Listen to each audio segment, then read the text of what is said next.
అంటే ఏంటి, దాన్ని ఎంత చెల్లించాలి, ఎప్పుడు చెల్లించాలి, ఏ విధంగా చెల్లించాలి, అసలు దేనికి ట్యాక్స్ నుంచి మినహాయింపు ఉంటుంది అనేది చాలామందికి తెలియనటువంటి ప్రశ్నలు.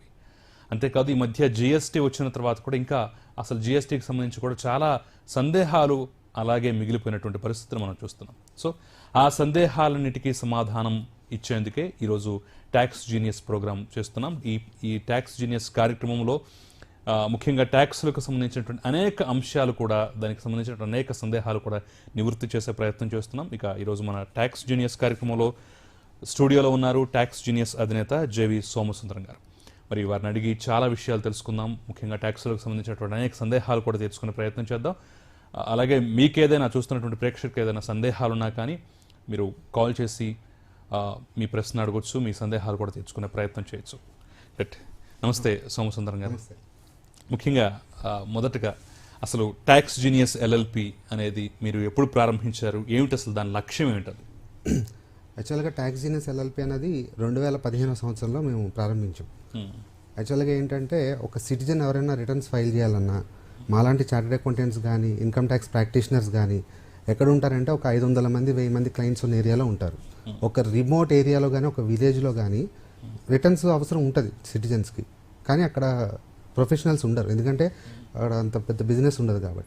కాబట్టి ఏం చేసామంటే ఇది మీ సేవలతో ఇంటిగ్రేట్ చేసాం సర్వీస్. అంటే any citizen can walk in to the Mee Seva, వాళ్ళు రిటర్న్ ఫైల్ చేసుకోవచ్చు చాలా తక్కువ రేట్కి. ఈ మీ సేవా సెంటర్స్ అన్నవి మన ఏపీ తెలంగాణలో మీ సేవ ఈ సేవ అంటారు, కేరళలో అక్షయ సెంటర్ అంటారు, మధ్యప్రదేశ్లో ఎంపీ ఆన్లైన్ అంటారు. ఇవన్నీ కూడా కామన్ సర్వీస్ సెంటర్స్ అనమాట. అక్రాస్ ద పాన్ ఇండియా 3 లక్షల సెంటర్లో మన సర్వీస్ ఉంది ట్యాక్స్ జీనియస్ది. Income tax returns, GST returns ఇవన్నీ కూడా ఫైల్ చేసుకోవచ్చు మీ సేవ ద్వారా. అంతేకాకుండా ప్రతి పెద్ద పోస్ట్ ఆఫీస్లో కూడా ఈ సర్వీస్ అవైలబుల్ అవుతుంది. సో మీ సేవా సెంటర్కి ఒకవేళ వెళ్ళిన తర్వాత వాళ్ళు రిటర్న్ చేయాలంటే ఎలా, అక్కడ కౌంటర్లో కనుక మీరు ఆపరేటర్ని అడిగితే ఒక ప్రీఫిల్డ్ అప్లికేషన్ ఫామ్ ఇస్తారు. ఒక లేమ్యాన్ కూడా అది చదివితే అర్థం అవుతుంది అనమాట. అంటే మీకు ఏ రకమైన ఇన్కమ్ ఉన్నదో అప్లికేషన్ ఫామ్లో ఫిల్ చేస్తే వాళ్ళు అది స్కాన్ చేసి అప్లోడ్ చేస్తారు. అది మేము ప్రాసెస్ చేస్తాం. మళ్ళీ మాకేమైనా డౌట్స్ ఉంటే కనుక డైరెక్ట్గా సిటిజన్కి కాల్ చేసి డౌట్లు క్లారిఫై చేసుకుని వాళ్ళకి తగిన సర్వీస్ మేము అందజేస్తాం. ముఖ్యంగా ఈ ట్యాక్స్ జీనియస్ సంస్థలో అసలు ఎలాంటి సేవలు క్లియర్గా ఒక్కొక్కటి ఎలాంటి సేవలు అందుబాటులో ఉంటాయి ఒక్కొక్కటిగా వివరించండి మీరు. యాక్చువల్గా మీ సేవలో అయితే ఇన్కమ్ ట్యాక్స్ ఫైలింగ్ అన్నది ఒక సర్వీస్, మేజర్ సర్వీస్ అది. తర్వాత జిఎస్టీ రిటర్న్ ఫైలింగ్ సర్వీస్ కూడా ఉందండి. జిఎస్టీ రిటర్న్ ఫైలింగ్ సర్వీస్తో పాటు ఇంకా LLP registration, private limited company registrations, ఇవన్నీ కూడా చాలా సర్వీసెస్ మీ సేవ ద్వారా పొందవచ్చు. Right sir. కొంతమంది కాలర్స్ కూడా వెయిట్ చేస్తున్నారు వాళ్ళ సందేహాలు నివృత్తి చేసుకోవడానికి. ముఖ్యంగా ముందుగా మొదటి కాలర్ త్రినాథ్ ఉన్నారు హైదరాబాద్ నుంచి. హలో, నమస్తే త్రినాథ్ గారు. నమస్కారం అండి. మాట్లాడండి. నమస్తే, చెప్పండి త్రినాథ్ గారు. సార్ నా సోమసుందరం గారు సార్ మాట్లాడేది. చెప్పండి సార్. సార్ నమస్తే సార్. ఏం లేదు, ఇప్పుడు కొత్తగా మనం జిఎస్టీ ఫైలింగ్ చేయాలంటే ఏమేమి కావాలి సార్ డాక్యుమెంట్స్? జిఎస్టీ రిజిస్ట్రేషన్ కాండి, జిఎస్టీ ఫైలింగ్ చేయడానికా? Hello, GST registration sir. రిజిస్ట్రేషన్కి అయితే మీకు ఆధార్ మొబైల్ లింక్ ఉండాలండి, వెంటనే వస్తుంది జిఎస్టీ రిజిస్ట్రేషన్ నెంబరు. దాంతోపాటు మీకు ఒక self attested pan card, Aadhaar number, తర్వాత మీ రిజిస్టర్డ్ ప్లేస్ ఆఫ్ బిజినెస్ ఉంటుంది కదా, ఒక రెంటల్ అగ్రిమెంట్ కానీ, దానికి సంబంధించిన ప్రాపర్టీ ట్యాక్స్ రిసిట్ కానీ, ఎలక్ట్రిసిటీ బిల్ కానీ ఉండాలి. అవి ఉంటే మీరు ఆన్లైన్లో రిజిస్టర్ చేసుకోవచ్చు జిఎస్టీ పోర్టల్లో ఫ్రీగా. సార్ అది ఇంకొకటి డౌట్ కూడా ఉంది సార్. మా ఫ్రెండ్ ఒక ఆయన యాక్చువల్గా ఐటీ ఎంప్లాయీ సార్. ఓకే. ఆయన ఏదైనా ఇప్పుడు ప్రొపరేటర్షిప్ ఫారం పెట్టుకోవచ్చా సార్? ఆయన ట్యాక్స్ పే యాక్చువల్గా చేసుకోవచ్చండి. ఒక ఇండివిజువల్ ఎనీ బిజినెస్ చేసుకోవచ్చు. ప్రొపరేటర్షిప్ తీసుకోవాలనుకుంటే కనుక దానికి పర్టికులర్గా రిజిస్ట్రేషన్ అంటే ఏముండదు. ఒక labour licence, trade licence తీసుకోమనండి.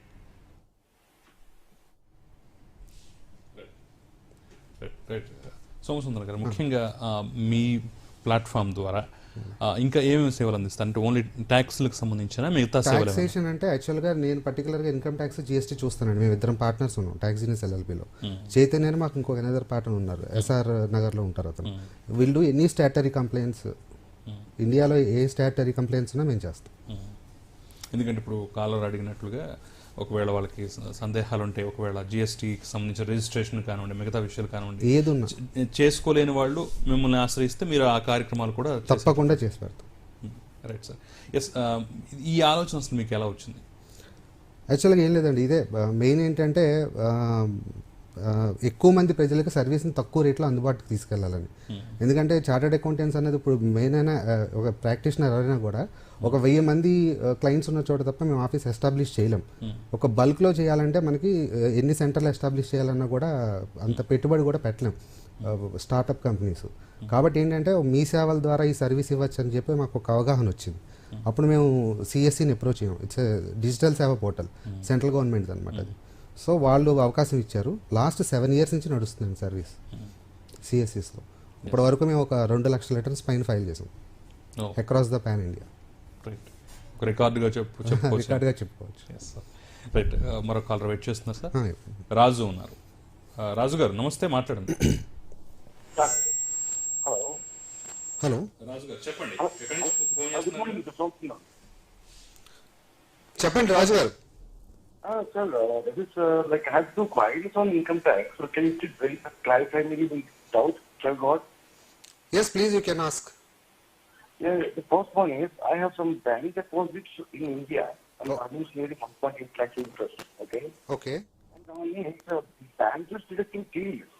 Is there any option for no TDS? And primarily, the second question I wanted to know is I wanted to sell one of my property in India. Okay. So what is the tax treatment for NRA for sale of those property? Okay, ఆయన ఏమడుగుతున్నారంటే sir యాక్చువల్గా మీరు ఎన్ఆర్ఐయా? NRA. యాక్చువల్గా non resident, యాక్చువల్గా TDS అన్నది ఏంటంటే బ్యాంక్స్లో deposits ఉన్నప్పుడు వాళ్ళు TDS cut చేస్తారు. ఇండివిజువల్కి అయితే 40,000 దాటితేను, సీనియర్ సిటిజన్స్ అయితే 50,000 ఇంట్రెస్ట్ దాటితే కనుక కంపల్సరీ వాళ్ళు టీడీఎస్ కట్ చేస్తారు బ్యాంక్ వాళ్ళు. ఒకవేళ టీడీఎస్ కట్ చేయకుండా ఉండాలి అంటే 15G 15H అని ఫామ్స్ ఉంటాయి. ఆ ఫామ్స్ కనుక సబ్మిట్ చేస్తే వాళ్ళు కట్ చేయకుండా ఉంటారు టీడీఎస్. కానీ దానికి కొంత క్రైటీరియా ఉంది. టోటల్ ఇంట్రెస్ట్ అన్నది సీలింగ్ లిమిట్ దాటకుండా ఉండాలి, 2.5 lakhs అన్నది దాటకుండా ఉండాలి. అయితే ఈయన కేసులో ఏంటంటే ఈయన ఎన్ఆర్ఐ కాబట్టి non residents 15G 15H submit చేయడానికి అవకాశం లేదండి as per the income tax provisions. కాబట్టి మీరు ఏం చేస్తారంటే రాజు గారు, రిటర్న్ ఫైల్ చేస్తే రిఫండ్ తెచ్చుకోవచ్చండి, కట్ చేయకుండా ఉండడానికి అయితే అవకాశం లేదు. తర్వాత మీరు అడిగిన రెండో క్వశ్చన్ ఏంటంటే ఇండియాలో ఒక హౌస్ సేల్ చేస్తున్నారు అంతే కదండి? లైవ్లో ఉన్నారా? లైన్లో లేనట్టున్నారు. ఓకే. ఇండియాలో ఇల్లు సేల్ చేస్తే ఏంటి దాని ట్యాక్స్ ట్రీట్మెంట్? ఎన్ఆర్ఐస్ అయినా కూడా ఇండియాలో రెసిడెంట్స్ కింద దాన్ని ట్రీట్ చేసి ఇండియన్ సిటిజన్స్కి ఎట్లా ట్రీట్ చేస్తారో ట్యాక్సేషన్లో ఎన్ఆర్ఐస్ ఇల్లు అమ్మినా కూడా అదే ట్రీట్మెంట్ ఉంటుంది. Yes. ఇప్పుడు టీడీఎస్ గురించి చెప్పారు కదా, అంటే మనం మామూలుగా ఏ వయసు వాళ్ళు కట్ చేస్తారు ఏంటి, బ్యాంకులు అలా చేస్తాయని చెప్పి అసలు టీడీఎస్ గురించి ఇంకా వివరంగా చెప్పండి. ఏంటి అసలు టీడీఎస్, ఎవరు దాని పరిధిలోకి వస్తారు ఏంటి? టీడీఎస్ అంటే ట్యాక్స్ డిటెక్టెడ్ ఎట్ సోర్స్ అండి. యాక్చువల్గా ఏంటంటే ఒక సిటిజన్ కింద ఇప్పుడు నన్ను ఏదైనా ఒక ట్యాక్స్ పే చేయమన్నారు అనుకోండి నాకు వచ్చిన ఇన్కమ్ నుంచి. సపోజ్ నేను ఒక కన్సల్టెంట్, నాకు రకరకాల ఇన్కమ్స్ ఉంటాయి, నేనేమైనా అడ్వకేట్, దాని నుంచి ఇన్కమ్ ఉంటుంది, ట్యాక్స్ ఇన్వెసెస్ ఉంటుంది. ఇది ఇదంతా అసెస్ చేసి కట్టాలంటే కొంతమంది కడతారు, కొంతమంది కట్టరు. కాబట్టి గవర్నమెంట్ ఏం చేస్తుందంటే ఎక్కడైతే పేమెంట్ జరుగుతుందో సోర్స్ మీదే ట్యాక్స్ కట్ చేయమని ఒక కొత్త ప్రొవిజన్ అనమాట, అంటే ఇంట్రడ్యూస్డ్ లాంగ్ బ్యాక్. కాబట్టి ఎవరైతే పేమెంట్ చేస్తారో, ఫర్ ఎగ్జాంపుల్ నేను ఒక సర్వీస్ ఇచ్చాను, నాకు ఏదైనా బల్క్గా ఒక 2 lakhs 3 lakhs పేమెంట్ ఇస్తున్నారు అనుకో కంపెనీ, ఆ కంపెనీ వాళ్ళే నాకు ట్యాక్స్ కట్ చేసి ఇస్తారనమాట. ఆ కాన్సెప్ట్నే టీడీఎస్ అంటారు. ఆ టీడీఎస్ అన్నది ఏంటంటే మనకున్న ఇన్కమ్ స్లాబ్ను బట్టి మనం రిటర్న్ ఫైల్ చేసుకునేటప్పుడు అవకాశం ఉంటే రిఫండ్ తెచ్చుకోవచ్చు, లేదంటే మనం కట్టాల్సిన ట్యాక్స్కి అడ్జస్ట్ చేసుకోవచ్చు. ఇప్పుడు కట్ చేసినటువంటి అమౌంట్ అనేది ఎక్కడికి వెళ్తుంది? కట్ చేసిన అకౌంట్ ఏం చేస్తారంటే ఇప్పుడు ఒక కంపెనీ కనుక టీడీఎస్ కట్ చేస్తే పేమెంట్ వాళ్ళ ట్యాన్ నెంబర్తో తీసుకెళ్ళి క్రెడిట్ చేస్తారు గవర్నమెంట్కి. వాళ్ళు క్వార్టర్లీ టీడీఎస్ రిటర్న్ ఫైల్ చేసి మన ప్యాన్కి క్రెడిట్ ఇస్తారు. సంథింగ్ లైక్ మన బ్యాంక్లో డబ్బులు ఉన్నట్టు మన ప్యాన్ అకౌంట్కి క్రెడిట్ ఉంటుంది ఇన్కమ్ ట్యాక్స్ డిపార్ట్మెంట్లో. అది మనం రిటర్న్ ఫైల్ చేసుకున్నప్పుడు దాన్ని రిఫండ్ అయినా చేసుకోవచ్చు, లేదంటే మనం కట్టాల్సిన ట్యాక్స్కి అడ్జస్ట్ అయినా చేసుకోవచ్చు. ఇప్పుడు శాలరీడ్ వాళ్ళకి కూడా అంతే. ఎంప్లాయర్ ఏం చేస్తాడంటే ట్యాక్స్ డిడక్ట్ చేసేస్తాడు, వాళ్ళు రిటర్న్ ఫైల్ చేసుకునేటప్పుడు ఆ ట్యాక్స్ అడ్జస్ట్ చేసి వాళ్ళు ఫైల్ చేస్తారు. సో ఖచ్చితంగా ఈ టీడీఎస్ అనేది సక్రమంగా జరగాల్సిన అవసరం ఉంది. జరగకపోతే ఏమైనా ప్రాబ్లం వచ్చే ఛాన్స్ ఉందంటారు ఇన్కమ్ ట్యాక్స్ డిపార్ట్మెంట్? యాక్చువల్గా డిడక్టార్ మీద లైబిలిటీ ఉంటుంది. సపోజ్ నేను ఎవరికైనా పే చేస్తున్నాను అనుకోండి, కట్ చేయాల్సిన ప్రొవిజన్ ప్రకారం నేను కట్ చేయకపోతే ఐఎమ్ లైబుల్. పేమెంట్ తీసుకునే వాళ్ళకి సంబంధం లేదు. As per the income tax act deductor is responsible for deducting the TDS. Right, అంటే డబ్బులు తీసుకునేటువంటి వ్యక్తికి అయితే సమస్య ఉండదు. ఉండదు. రైట్ సార్, ముఖ్యంగా ఇన్కమ్ ట్యాక్స్ అనేది చాలా మందికి డౌట్ ఉంటుంది. అది ఎవరు దాఖలు చేయొచ్చు, ఎవరు దాఖలు చేయడానికి వీల్లేదు, ఎవరు దాని పరిధిలోకి వస్తారు, ఎవరు రారు అనేది చాలా మంది సందేహాలు ఉంటాయి కదా. మీరేం చెప్తారు అసలు దాని పరిధిలోకి ఎవరు వస్తారు, ఎవరు రారు? యాజ్ ఏ ప్రొఫెషనల్ నేనైతే అందరినీ ఫైల్ చేయమని చెప్తాను ఇన్కమ్ ట్యాక్స్ రిటర్న్స్. యాక్చువల్గా చట్ట ప్రకారం ఏంటంటే ఇన్కమ్ ట్యాక్స్ ప్రొవిజన్స్ ప్రకారం ఎవరైతే ట్యాక్స్ స్లాబ్ దాటుతారో సీలింగ్ లిమిట్ అని ఉంటుంది, 2.5 lakhs ఉంది ప్రస్తుతం ఇండివిజువల్కి.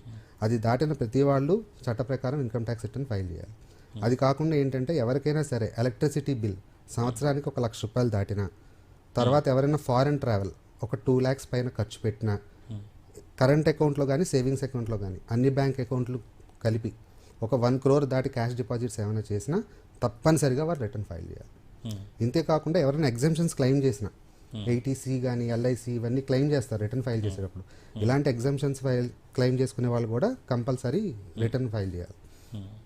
సో ఈ ఎగ్జామ్షన్స్ ఏ విధంగా ఉంటాయంటారు? ఏటీసీ గురించి మీరు చెప్పారు కదా, ఏంటి అసలు ఏటీసీ అంటే ఏంటి, దానివల్ల ఉపయోగం ఏంటి? ఇలా అంటే ఇప్పుడు కొత్త రిజిమ్ ఒకటి, పాత రిజిమ్ ఒకటి, 2 వచ్చాయి ఇన్కమ్ ట్యాక్స్లో.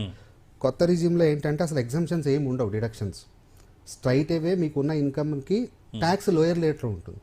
అంటే మీరు కట్టాల్సిన ట్యాక్సే కొంత పర్సెంట్ తగ్గించి ఇచ్చారు, స్ట్రైట్ అవే మీకున్న ట్యాక్స్కి మీరు కట్టేసేయాలి ఇన్కమ్కి.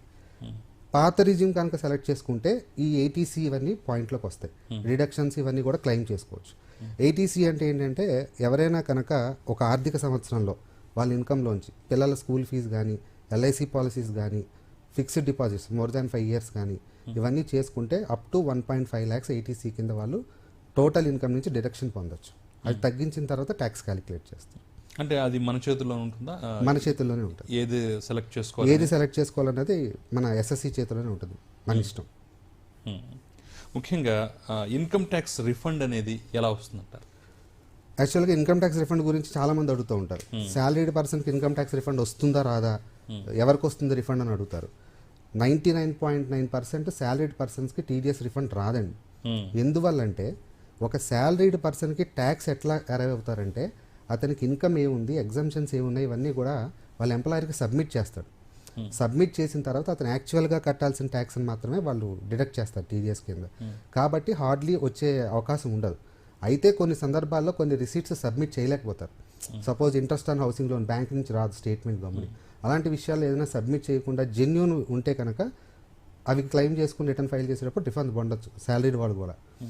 జనరల్ సెల్ఫ్ ఎంప్లాయిడ్కి ఏంటంటే ఒక చోట పని చేయరు వాళ్ళు. ఇప్పుడు ఎంప్లాయీ రిలేషన్ అంటే ఒక చోట పని చేస్తారు, సంవత్సరం అంతా వాళ్ళ దగ్గర కట్ చేస్తారు. ఇప్పుడు నాలాంటి డాక్టర్స్, అడ్వకేట్స్ వీళ్ళు ఏం చేస్తారు, డిఫరెంట్ ఇన్స్టిట్యూషన్స్కి సర్వీసెస్ ఇస్తూ ఉంటారు. సో ఇలాంటి సందర్భంలో ఏం చేస్తారంటే ప్రతి ఇన్స్టిట్యూషన్ కూడా వాళ్ళ టీడీఎస్ కట్ చేసేస్తారు. కాబట్టి సెల్ఫ్ ఎంప్లాయిడ్కి టీడీఎస్ రిఫండ్ వచ్చే అవకాశాలు ఎక్కువ ఉంటాయి. ఏదైనా సరే ఆ ఇన్కమ్ రేంజ్ దాటిన తర్వాత సెల్ఫ్ ఎంప్లాయిడ్కి ఉన్న అదృష్టం ఏంటంటే వాళ్ళ ఎక్స్పెన్సెస్ అన్ని చూపించుకోవచ్చు. పెట్రోలు, ట్రావెలింగ్, ఎలక్ట్రిసిటీ బిల్లు, ఒకవేళ ఎంప్లాయీస్ని హైర్ చేసుకుంటే కార్ డ్రైవర్, ఇవన్నీ కూడా తీసుకుని they can claim TDS refund. అదే రైట్ సార్. ముఖ్యంగా ఇన్కమ్ ట్యాక్స్కి సంబంధించి అటు డిడక్షన్ కానివ్వండి, ఎగ్జంప్షన్ మధ్య ఎలాంటి వ్యత్యాసాలు ఉంటాయంటారు? మంచి క్వశ్చన్ అండి. యాక్చువల్గా డిడక్షన్స్ అన్న ఎగ్జంప్షన్స్ అన్న సినానిమ్స్ కొన్ని ఉంటాయి మనకి, రెండు ఒకేలా అనిపిస్తాయి. కాకపోతే ఇన్కమ్ ట్యాక్స్ పరిభాషలో మట్టికి చాలా తేడా ఉందండి. డిడక్షన్ అంటే ఏంటంటే మన టోటల్ ఇన్కంలో దాన్ని యాడ్ చేసిన తర్వాత మనకి ట్యాక్స్ తగ్గడానికి ఇస్తారు డిడక్షన్ అన్నది. ఎగ్జంప్షన్ అంటే ఇన్కమ్ ట్యాక్స్లో హెడ్స్ ఉంటాయి, heads of income, sources of income మీద ఎగ్జంప్షన్ ఇస్తారు. అంటే ఒక ట్యాక్స్ క్యాలిక్యులేట్ చేయకుండానే దాన్ని ఎగ్జామ్ చేస్తారు. ఎగ్జంప్షన్ అంటే. డిడక్షన్ అంటే ఏంటి, మీకు ఒక 10 లక్షల ఇన్కమ్ ఉంది, అందులోంచి డిడక్షన్ ఇస్తారు, అంటే ట్యాక్స్ తగ్గుతుంది డిడక్షన్. ఫర్ ఎగ్జాంపుల్ ఏటీసీ అన్నది మీకు డిడక్షన్, హెచ్ఆర్ఏ ఉంది, హౌస్ రెంట్ అలవెన్స్ అన్నది, it is an exempted from salary income. That is the difference. So salary accounts ఉన్న వాళ్ళకి కానీ మిగతా రకంగా సంపాదించుకున్న వాళ్ళకి కానివ్వండి, ట్యాక్స్ విషయంలో రిటర్న్స్ విషయంలో కానివ్వండి, ఎలాంటి తేడాలు అంటే మేజర్గా తేడా ఏముండదండి. జనరల్గా ఏంటంటే శాలరీడ్ పర్సన్స్ చాలా క్లియర్గా ఉంటుంది. ఎందుకంటే ఒక ఎంప్లాయర్ చేతిలో ఉంటుంది, మొత్తం వాళ్ళు టీడీఎస్ కట్ చేస్తారు, జస్ట్ ఫార్మ్ 16 ప్రకారం వేసుకుంటారు. ఎక్కడైతే సెల్ఫ్ ఎంప్లాయిడ్ ఉంటారో వీళ్ళు ఒక బిజినెస్ కాదు, ఫర్ ఎగ్జాంపుల్ ఒక ఇండివిజువల్ ఉన్నాడు, he may having different businesses but having only one pan. So he has to so all the అన్ని బిజినెస్లకి సంబంధించినవన్నీ కూడా అకౌంట్ ఫైల్ చేసి వాళ్ళు రిటర్న్ ఫైల్ చేయాల్సి ఉంటుంది. కాబట్టి బిజినెస్ పీపుల్కి ఇన్కమ్ ట్యాక్స్లో కొంచెం ఎక్కువ ఇది ఉంటుంది. సౌలభ్యం. సౌలభ్యం ఉంటుంది. Yes, sir. సార్ హైదరాబాద్ నుంచి మరొక కాల్ వెయిట్ చేస్తున్నారు. శ్రీనివాసరావు ఉన్నారు. శ్రీనివాసరావు గారు, హలో, నమస్తే, మాట్లాడండి. Sir good morning sir, Somasundaram గారు. నమస్తే సార్, చెప్పండి. సార్ ఇది లాస్ట్ ఇయర్ ఈ ఫైనాన్షియల్ ఇయర్ కి సంబంధించి ఇన్కమ్ ట్యాక్స్ రిటర్న్స్ దాఖలు చేశాము లాస్ట్ వీక్. ఓకే అంటే అసెస్మెంట్ ఇయర్ 21-22 కి సంబంధించి. ఓకే ఇది ఈ వెరిఫికేషన్ ప్రాసెస్ లో సార్ ఇది ఎంత ప్రయత్నించినా కానీ కూడా ఇది ఆప్షన్ పని చేయట్లేదు. ఏదైనా ఆల్టర్నేటివ్ ఏమన్నా ఉందా? దాని గురించి ఏం వరీ అవ్వకండి. యాక్చువల్గా ఇన్కమ్ ట్యాక్స్ వెబ్సైట్ 2.0 అని చెప్పి రీసెంట్గా రిలీజ్ అయింది. అది యాక్చువల్గా that site need to be stabilised. ఇంకా దాని మీద కొంచెం వర్క్ జరుగుతోంది. అది కొంచెం స్టాబిలైజేషన్ అవ్వాల్సిన పరిస్థితి ఉంది. కాబట్టి మీరు ఏం చేస్తారంటే ఆల్టర్నేటివ్లీ సిపిసి బెంగళూరు అడ్రస్ అని ఉంటుంది మీకు, ఐటీఆర్వి డౌన్లోడ్ చేసుకుంటే ఎక్నాలెడ్జ్మెంట్ ఫామ్ మీద. ఆ అడ్రస్కి మీరు స్పీడ్ పోస్ట్ కానీ నార్మల్ పోస్ట్లో కానీ సైన్ చేసి పంపించేసేయండి ఫామ్ని. Okay sir.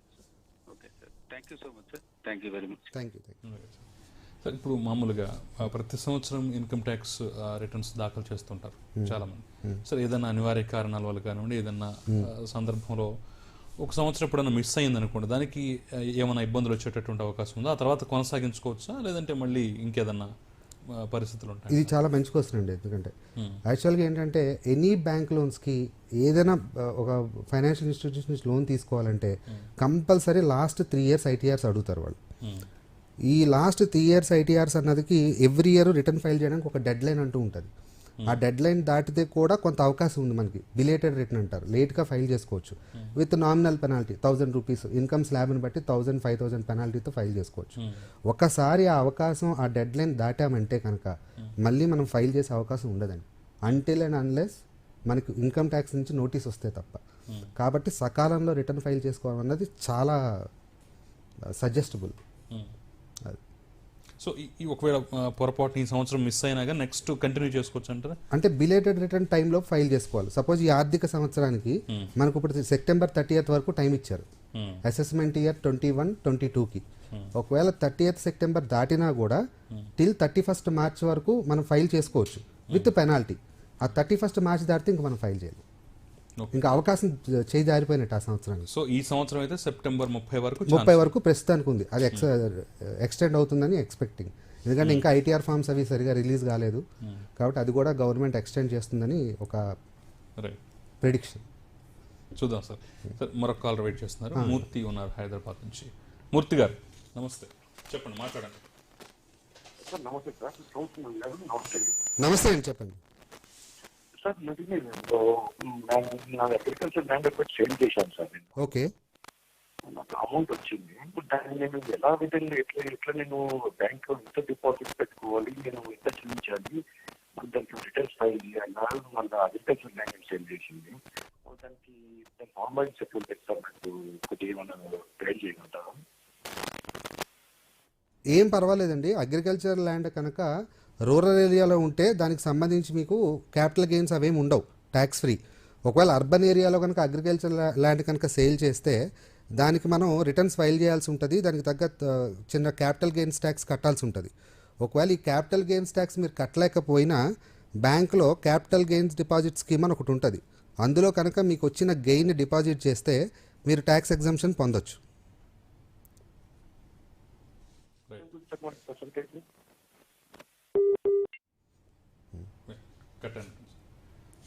ముఖ్యంగా అగ్రికల్చర్కి సంబంధించి వచ్చే ఇన్కమ్ అనేది అంటే ఎన్ని రకాలుగా ఉంటుంది, దేని మీద ట్యాక్స్కి సంబంధించినటువంటి మినహాయింపులు ఉంటాయంటారు? జనరల్గా అగ్రికల్చర్ ఇన్కమ్ ట్యాక్స్ ఫ్రీ అంటారండి చాలామంది. కానీ అగ్రికల్చర్ ఇన్కమ్ ట్యాక్స్ ఫ్రీ కాదు. అగ్రికల్చర్ ఇన్కమ్కి ట్యాక్స్ రిబేట్ ఇస్తారు. ఫర్ ఎగ్జాంపుల్ నాకు ఒక 4 లక్షల ఇన్కమ్ ఉంది బిజినెస్ ఇన్కమ్, ఇంకొక 3 లక్షల అగ్రికల్చర్ ఇన్కమ్ ఉంది. ఫస్ట్ అగ్రికల్చర్ ఇన్కమ్ తర్వాత అగ్రికల్చర్ ఇన్కమ్తో కలిపి నాకు ఎంత ట్యాక్స్ వస్తుందో చూస్తారు. అది కాకుండా ఓన్లీ బిజినెస్ ఇన్కమ్కి ఎంత ట్యాక్స్ వస్తుందో చూస్తారు. ఈ రెండింటికి మధ్య ఉన్న డిఫరెన్స్ మనకి రిబేట్ కింద ఇస్తారు. Agriculture income is not tax free but we can claim rebate on agriculture income. Agriculture income sale చేస్తే ఒకవేళ మీరు అన్నట్టు రూరల్ ఏరియాలో అయితే కనుక దానికి పెద్ద ట్యాక్స్ ఉండదు. ఒకవేళ అర్బన్ ఏరియాలో కనుక అగ్రికల్చర్ ల్యాండ్ సేల్ చేస్తే క్యాపిటల్ గెయిన్స్ వర్తిస్తాయి. క్యాపిటల్ గెయిన్స్ అంటే మనం కొన్న వాల్యూ అమ్మిన వాల్యూ మధ్య డిఫరెన్స్ని ఇండెక్సేషన్ తీసుకుంటాం మనం. అంటే కాస్ట్ ఇన్ఫ్లేషన్ ఇండెక్స్ ప్రకారం దాని వాల్యూ కడతాం. ఫర్ ఎగ్జాంపుల్ ఎవరో మా తాతల దగ్గర నుంచి వచ్చింది అనుకోండి 4 ఎకరాలు, అది అమ్మేసాను అనుకోండి. సో ఆ 4 ఎకరాలు 4 లక్షలు ఉన్న వాల్యూ ఓ 10 సంవత్సరాల క్రితం నాకు వచ్చింది యాన్సెస్ట్రల్ ప్రాపర్టీ. ఇప్పుడు దాని వాల్యూ ఎంత ఉండొచ్చు అనేది కాస్ట్ ఇన్ఫ్లేషన్ ఇండెక్స్ కింద లెక్క కడతాం. ఆ 4 లక్షలు 10 లక్షలు అవుతుంది ఇన్ఫ్లేషన్ వల్ల. ఇప్పుడు అమ్మింది నేను 15 లక్షలకు అమ్మాను అనుకోండి, ఆ 15 మైనస్ 10 ఈ 5 లక్షలకి ట్యాక్స్ కట్టాల్సి ఉంటుంది. ఇది capital gains concept. Right sir. అదేవిధంగా ఇప్పుడు నగదు డిపాజిట్లు మరియు ఉపసంహరణకు సంబంధించినటువంటి పరిమితులు ఏ విధంగా ఉంటాయంటారు? క్యాష్ డిపాజిట్స్ అన్నది పర్టికులర్ లిమిట్ అంటూ ఏం లేదండి. బ్యాంకులో ఎంత క్యాష్ అయినా డిపాజిట్ చేసుకోవచ్చు.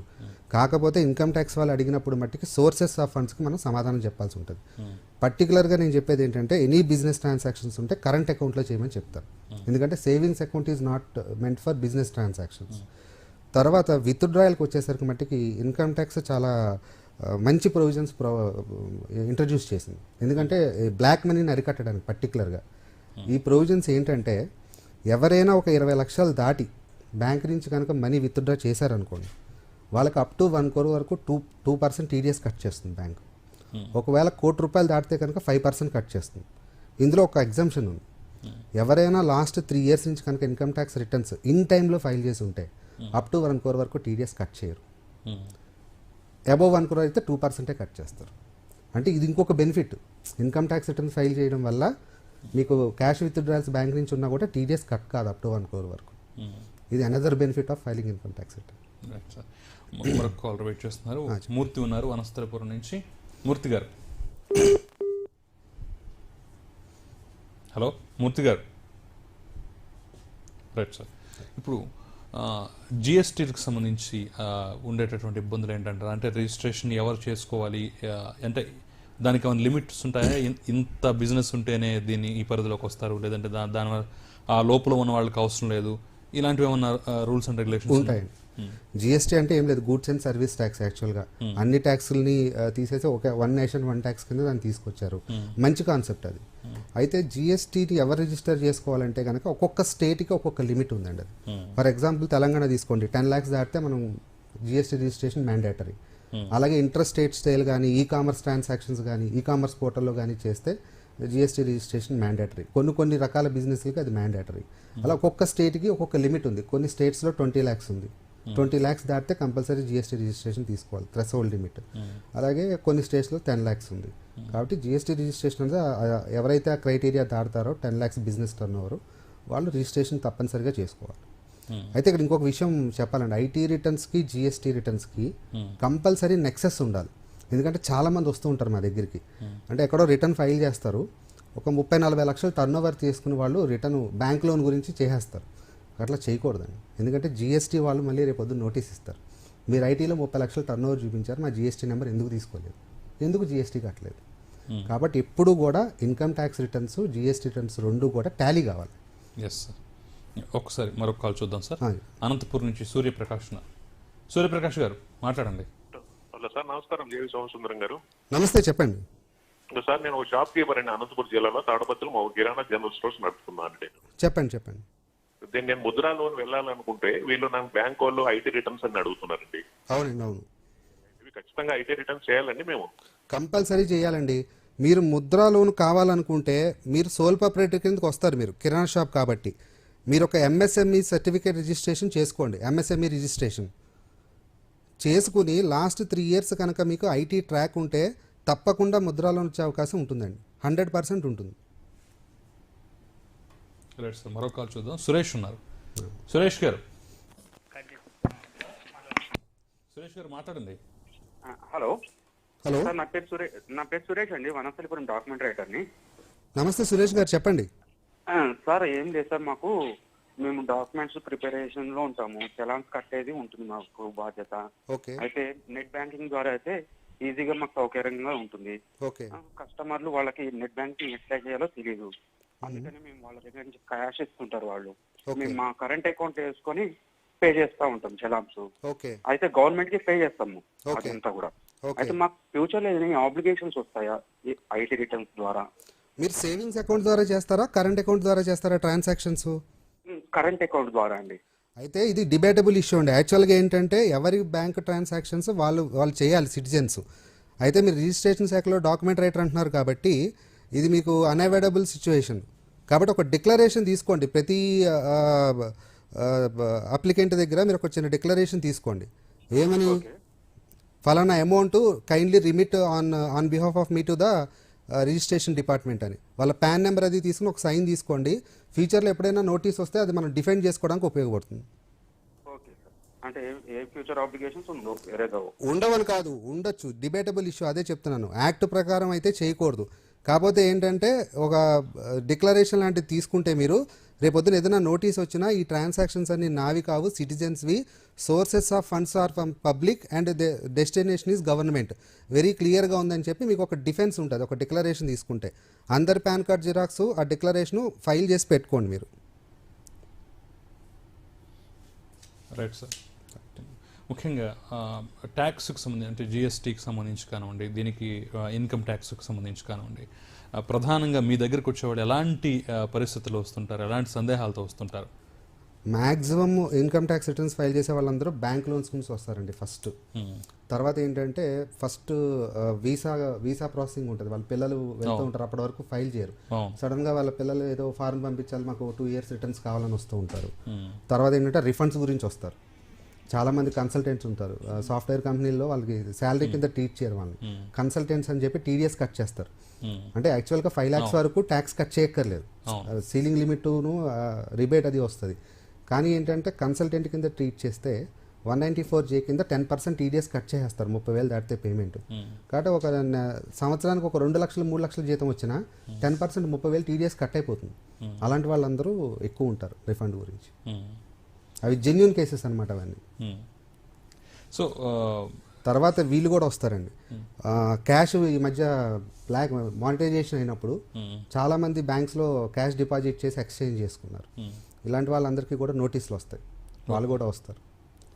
సో ఒక సామాన్యుడు ఏమీ తెలియకపోయినా సరే ఇన్కమ్ ట్యాక్స్కి సంబంధించి కానీ మిగతా విషయాలకు సంబంధించి కానీ మీ సంస్థలో అడుగుపెట్టిన దగ్గర నుంచి పూర్తి స్థాయిలో వాళ్ళకి అన్ని సౌకర్యాలు కల్పించేటటువంటి విధంగా అయితే మీరు ట్యాక్స్ జీనియస్ని తీర్చిదిద్దారనమాట. Compulsory. Right. Thank you Somasundaram గారు, చాలా అంశాలు ఈరోజు తెలియజేశారు. మళ్ళీ వచ్చే వారం కార్యక్రమంలో ఇంకా చాలా సందేహాలున్నాయి, ప్రేక్షకులు కూడా చాలా తెలుసుకోవడానికి ఫోన్ కాల్స్ చేస్తున్నారు. కొన్ని మనం సమయం లేకపోవడం వల్ల తీసుకోలేదు, కొన్ని కాల్ కలవకపోవడం వల్ల కూడా మనం తీసుకోలేకపోయాం. వచ్చే వారం మరిన్ని అంశాలు కూడా డిస్కస్ చేద్దాం sir. Thank you very much. Right, ఇది ఇవాల్టి కార్యక్రమం. Keep watching news now.